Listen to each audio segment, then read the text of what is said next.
Joining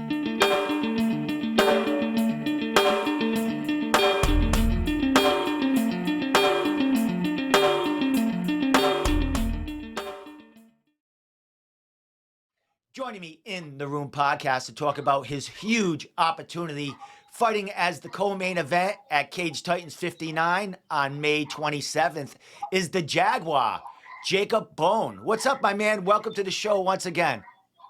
What's up, brother? It's good to be on the show again. I love this.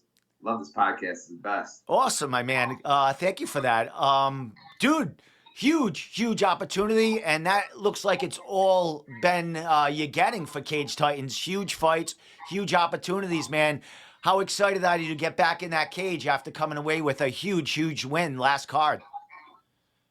Bro. I mean, exactly. That's all I gotta tell everybody. I put all the work into these camps and just my, training throughout my life, and I don't want to make it easy. I like the hard ones. I want to test myself. So they give me guys. I check them out, and if they're good, I mean, obviously I don't want to fight for pennies, but if it's a decent payday and the opponent looks like he's scrap, I'm in. I'm always in. Well, my man, before we get to this next opportunity against Zach, we're going to talk about the last fight that you went into Cage Titans, and you took out a huge prospect in Ali Zebian, man.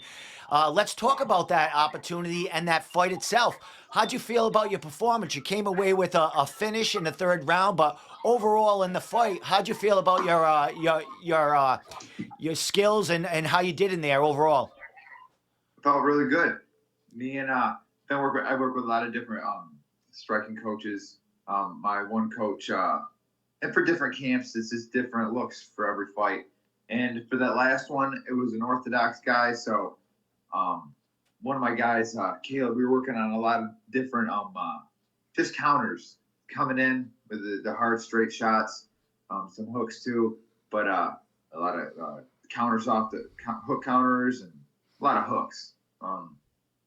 Step hooks, check hooks. And we had a good game plan, and it worked a couple times in that fight too. Just stepped in hard. I caught him with that hook looking, and I was like, oh, that was a nice hook. But I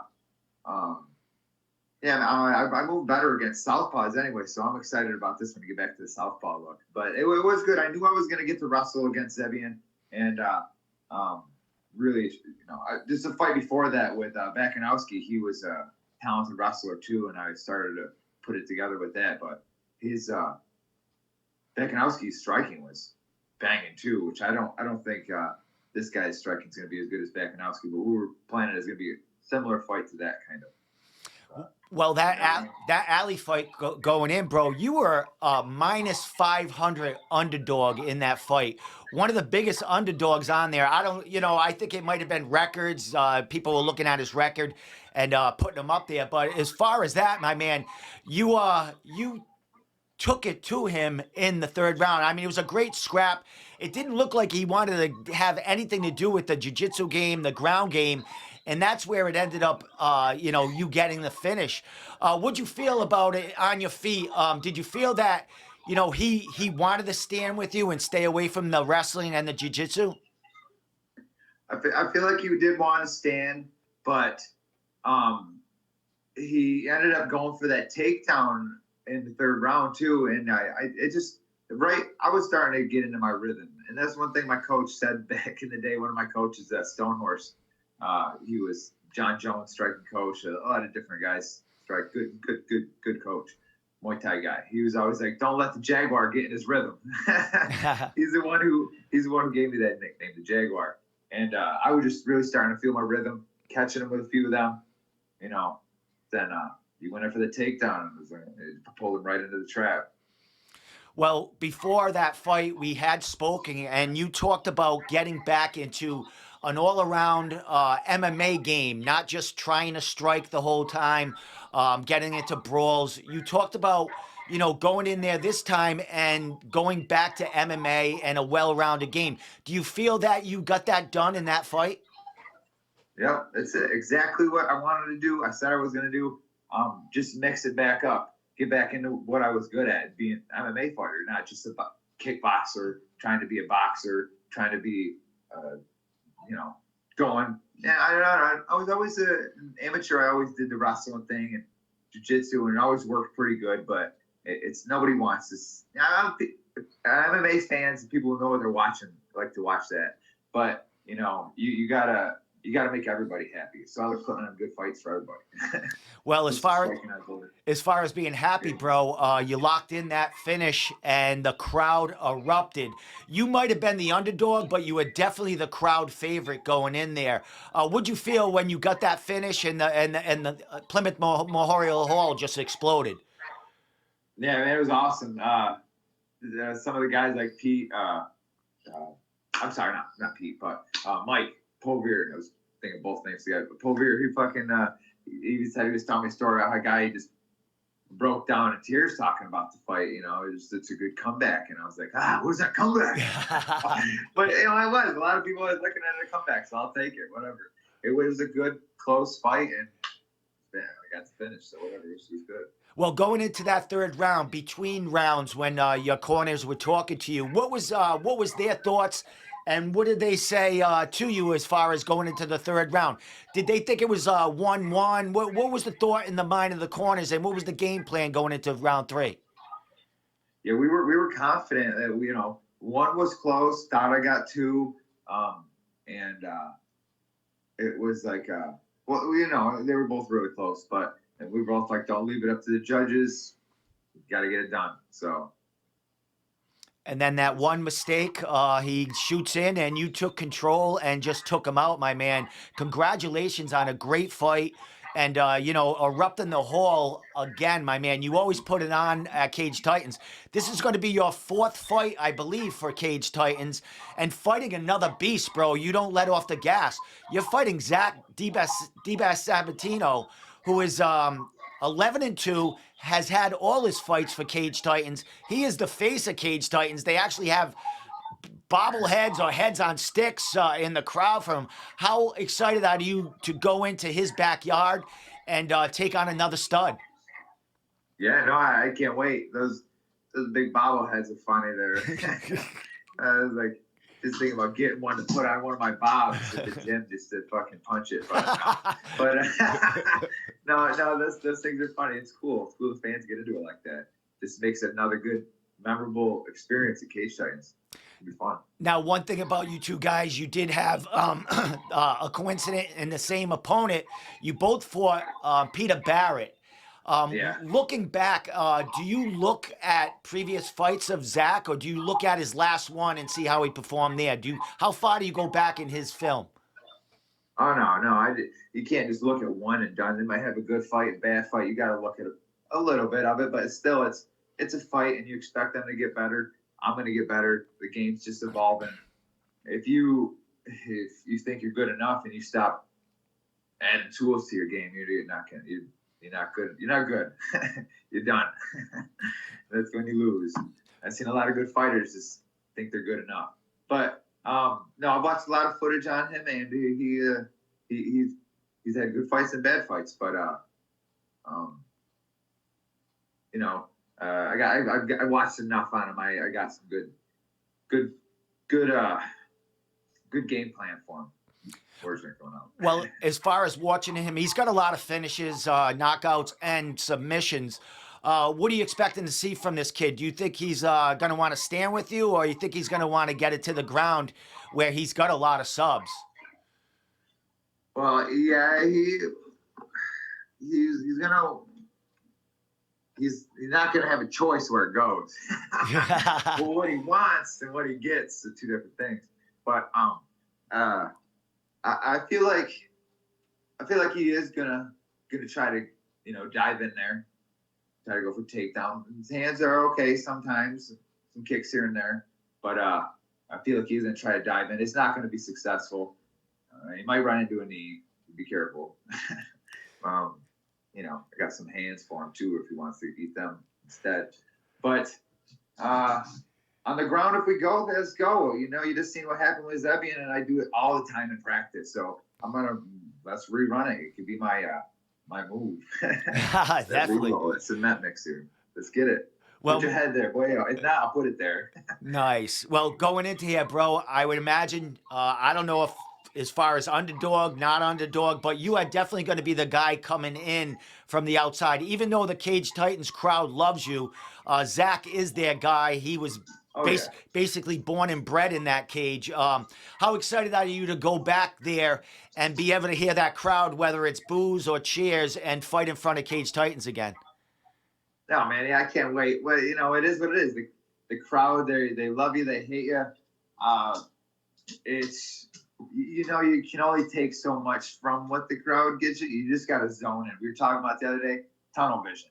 Just there's a judge in there too with you, and there's a crowd, but you just zone in, and you really don't hear much besides you, or you don't care about much besides you and your opponent. If you get focused in, you got to listen to stuff, your corners, listen to what you want to hear, and zone out everything else. If you let that shit affect you, you're an amateur newbie. Well, one thing that was very special that last fight, not only you got the win, but you got the fight on the same card as one of your pupils, one of your training partners, in Jake Hicksonbaugh, man. He was very excited about getting on the same card with you. And again, back-to-back cards, you guys are on the same card. How excited were you to have him on the same card as you last time? And how excited are you to get him back in there on the same card this time? No, yeah, man, I'm super excited about it. Jake's a killer, and we had a sick round last night. It was real good. I was a little tired. He was coming a little fresh. We had some other shit we were doing, but he came in fresh, and oh man, that was the fucking sparring round of the year. That was dirty. He's looking good. Well, as far as that must be very special to have other training partners, some of these guys that are under your wing, fighting at about the same time, because you've had other fighters that just fought in the last week or two that you train with, cross-train with. Does that make training camp better when other guys are preparing for fights around the same time? Yeah. Oh, yeah. You got all these hungry lions getting ready, just ready to eat. Can't wait. But no, it does make it easier, and it makes everybody a little more safe too, because we're grinding, we're killing it, but we're like, all right, we got all these guys, we got fights, nobody can get hurt. So it just makes you a little more, focused, aware of what you're doing, not just nobody's flinging shit around, which you shouldn't anyway. Well, I know the last card heading to the Cage Titans, you got bussed in by a friend, traveled in with Jake, and then you had a bunch of people actually in Plymouth Memorial Hall rooting you on from Rochester and the surrounding areas. Are you expecting another kind of caravan, and how you getting transported there this time? Oh, the caravan. Oh man, I wish Dan Masidi, he was the one in the the really nice van. Yeah, that was a beauty. No, they're not coming this time. I don't think. Somebody asked me if they were, but I got a good group coming again. Yeah. Got my buddy Carson coming again, Justin, and a guy. These are all guys I train. And another family, another Kobe, young kid I train. Him and his family are coming. His mom and his dad, Stephanie and Rob, and I think Kayla's coming too. So. I got a bunch more, but those are just some of them that I train and stuff. Well, you could definitely hear him in the hall, that last time, and I'm sure we're going to hear him again. It's going to be a battle of fans in there, and it's going to be a great night. My man, as far as, this fight, last question about it, actually, Zach has a lot of finishes. You have a lot of decisions, and you have a few finishes in there also. Your strength of schedule is definitely stronger than him. You have so many more fights. Do you think this fight's going to go the distance, or you think there's going to be a finish in there somewhere? I mean, he is tough. He's got some. I can't say that. I was going to say endurance, but from what I've seen, I don't know. I'm just kidding. No, it'll be a good fight. If it does go the distance, hey, we'll be looking. You'll be looking the part at the end. I know I always am. I go out on the fucking shield, but no, I don't expect it to go to distance. No, maybe second round, maybe run something in the first. No, he'll get some time. That's my game. I'm being patient now. So there's no rush. I'm not rushing, no finish. That's where I've gotten fucked up sometimes. I just, I'm gonna kill him, I'm gonna fuck him up. Not that mindset, right? But I just want to get him done. I don't know. You know what it is. You want to fucking put him down. Yeah. But you just gotta rush. You gotta be patient. You gotta play the game. You gotta stay focused. And that's just, you see so much more, way more opportunities, way more openings. That's where I've been. Last question before I let you give your shout outs and sponsors and social media and all that. Zach, being 11-2 guy, he's close. He wins this fight. He's definitely got a contender series spot. He could get called up to the UFC. You win this fight. Where will this put you? I mean, you're still in your prime right now. You're not an old guy. You'll have 3 fights, three wins in a row against game and really up and coming prospects, guys that could be in the UFC right now. Where does this fight put you with a win here? Who was it that just fought in the UFC that's just 46 years old? I don't know. They're beasts. The Italian dude, like the light, like the bantamweight dude, or a heavier guy? He's a heavier guy. God, it'll come to me in a second. I can't remember. We were just talking about yesterday. Bro, I'm 34. I feel so good. I feel like the best shape of my life. You know, little things that happen in other fights, all better, clear. I'm feeling so good. I thought it was gonna be good, like my 25 to 30s, but I feel really good. My 30 to 35. I'm gonna keep going. I'm just gonna feel the body, but I don't know. I feel really good. And I just feel like the way I'm putting everything together, I'm just using my brain better in fights. I'm just being more patient. I see a lot more shit. I think just with the more fights you get, you go into the matrix. You get one not boxing match, but one of my fights I was with. I fought Louis Graffy, and he threw a next combo like a 2-3 leg kick, and I was just boom, checked it, and I was just in that sequence there. I just seen everything coming. I just slowed it down, and it was perfect. I was happy about that. Really nice leg, the check I did on him too. But afterwards I asked my coach. I go, was he slow? Was he throwing slow or something? And he goes, no, man, you were just in the matrix. You were just moving. I seen everything. It was good. Well, that's awesome. What are you saying? Well, I just said that's awesome, my man. So with a win here, the UFC is still in reach for you as far as you know. Oh yeah. All right. Get back to whatever. Just keep going. Keep better opponent. Just tougher. I don't give a shit, man. I just want to fight. Get me into one. Get me into Bellator back at wherever. Fuck UFC. I want UFC. I want UFC. Let's go. All of them. Well, my man, a big win. Keep giving them to me on the regional scene. I don't give a fuck. Yeah, a big win here, bro. There's other belts in the regional scene for you to go after, and the UFC, seeing who you fought and how you fought, man. Yep. They know you put on a banger, and they know you fight anyone. So you could have an opportunity there, man. This is a huge fight. For you. Do you think this is your biggest fight to date? Not so much opponent, but the biggest fight for your career at this point where you are. Do you think this is, what could propel you to the next level?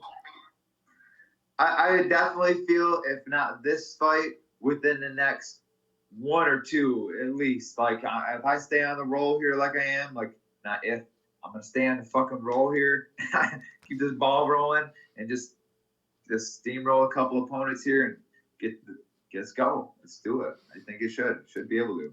Well, my man, Cage Titan's got a huge platform for the eyes around the world and the country, man. So congratulations on taking on another beast, another prospect. And I'm not to say steamroll, not to interrupt you, but not steamroll people, because all the people I fucking fight, you can't really steamroll them. So I'm going to fucking just, smoke them. Fucking My bad, I interrupted. No, that's all right, man. It's your show right now. Yeah, right. I Hey, just didn't want to be that disrespectful and say I'm gonna like no, steamroll. I understand. I I don't take understand. them, so it's hard to steamroll. With that said, my man, shout out, sponsors, social media, thank yous to anyone. Get it out there, and I'll let you get back to getting ready for this huge, huge fight on the 27th. Yeah, thanks, brother. Like it's always good talking with you. I love it. Fucking, we got Sweet Heel. You know, Sweet Heel is my Lars. Good old Lars just told me to put some uh Sweet Heel posts out. I'm like, I'm always tagging Sweet Heel and shit. I love Sweet Heel. I live by Sweet Heel. I'm about to take some temperature before I go hit the gym. I got my Sweet Heel water bottle over here. But you know, I love Sweet Heel. It's good shit. But Sweet Heel, Beyond Driven, the gym I work out at, Bearing Jiu Jitsu, Real Results Fitness, my kickboxing instructor. Everybody I train with, Synthesis Martial Arts, we get good work. I'm going out there Monday night, and it just sounds like it's going to be even a better group than it always is. A couple of my guys, I think Kevin Carrier, another guy from Bellator, is going out there Monday night. He'll be getting some work in too. He just came to my spot Wednesday morning. So, but what we got John Rodriguez with Titan Construction. He's a man. He's always hooking me up. My boy since day one. And Leroy Tatsudo, karate. If I happen to forget anybody, I'm sorry. Social media other than Instagram and Facebook, you have anything else out there you want us to get going for you? And I'm sorry, Lars, again. He wanted me. I need to do a shout out to Full Contact Management, though. Yeah. You too, Steve, and Travis, and Lars. Thank you guys so much for always helping me out. You guys are the best. Go ahead. Sorry. I was gonna say Lars is definitely the engine that drives that train, man. He's doing so much for you guys, and he's the one that gets these matchups going. So shout out to Full Contact Management and Lars, the head of the game there. Yep. Hey man, you're one of the heads too, though. You do good work. Yeah, I'm the guy that promotes you and sponsors. Gets you guys out there, man. We all work as a great unit here. You do. You guys do. You really do. But just on Instagram, you follow me. This whatever it is, Bohn Jacob Bohn. You can just find me at Jacob. And I'm on Facebook too. Don't watch me. See me on Facebook. Also, Bohn MMA. What's the handle for that on Instagram? Bohn MMA. Awesome. Yeah. Excellent. Bohn MMA. Well, Jacob, man, the Jaguar, man, always a pleasure catching up with you. I will actually be at Cage Titans this time. I'm not sure how many other guys of New England MMA will be there, but I'm definitely going to go there. I miss watching the live fights, and I got to see you and Jake go at it on the 27th, man. So always a pleasure getting time with you, bro, and congratulations on another great matchup heading into Cage Titans 59. Thanks, brother. Yeah, when was the last one you were at? I think the last one I was at, I can't even remember. The Barrett one, I think. No, I wasn't. I think I might have been at the Giannetti. No, you were at the Giannetti title fight. I miss Cage Titans. I miss being there, and they got a great show. A good one. Yeah, it will be, man. So I'll definitely hang out with you guys. I'll probably travel up on Friday night with Lars and have dinner with you guys after weigh-ins and stuff like that. So we'll hang out and we'll shoot the shit on the night before, my man. Okay. All right, bro. You have a great rest of training camp, Jacob, and we'll talk. All right, brother. We'll talk that night, man. You have a good one, bro. Thank you. Bye.